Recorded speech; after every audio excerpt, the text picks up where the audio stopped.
तो चलिए हम यही जानते हैं कि कौन सी नदी के किनारे कौन से नगर बसे हुए हैं। तो सबसे पहले हम गंगा नदी के बारे में जानेंगे। गंगा नदी के किनारे हरिद्वार है, कानपुर है और फतेहपुर है।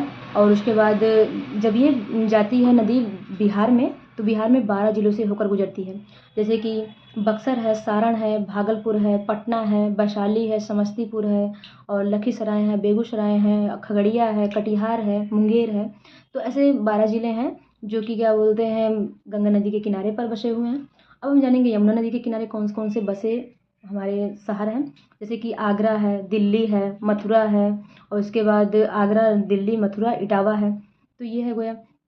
और जो ये हमारा हैदराबाद शहर है, ये मूसी नदी के किनारे है। और कृष्णा नदी के किनारे कौन कौन से हैं, तो विजयवाड़ा है, विजयवाड़ा में ही कृष्णा नदी अपना डेल्टा भी बनाती है। और गोदावरी नदी के किनारे पर बसे हैं, जैसे कि नासिक है, नांदेड़ है और राजमुंद्री है। और राजमुंद्री में ही अपना डेल्टा बनाती है गोदावरी नदी।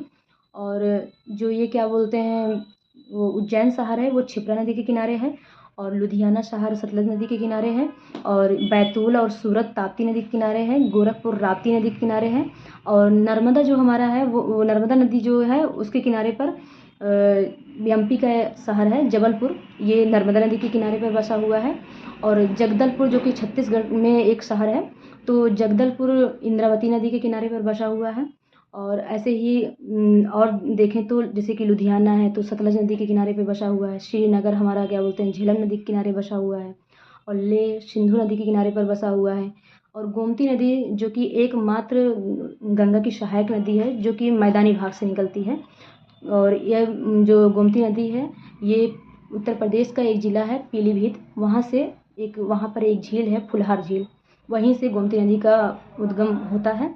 और गोमती नदी के किनारे जैसे कि लखनऊ है, सुल्तानपुर है, जौनपुर शहर बसे हुए हैं। और अयोध्या हमारा सरयू नदी के किनारे पर है।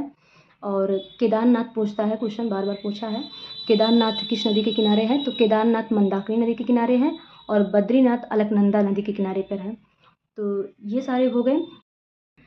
इस तरह से याद करिए कि चीज़ें ज़ुबान पे रहें और गलत होने की संभावनाएं बहुत कम रहती हैं अगर इस तरह से याद है तो आज के लिए इतना ही। नेक्स्ट वीडियो में हम ये देखेंगे कि कौन कौन सी नदियाँ कहाँ से उनका उद्गम कहाँ से हुआ है और कौन से जलप्रपात किस नदी पर हैं, किस राज्य में हैं, तो ये भी जानेंगे। आज के लिए इतना ही, धन्यवाद।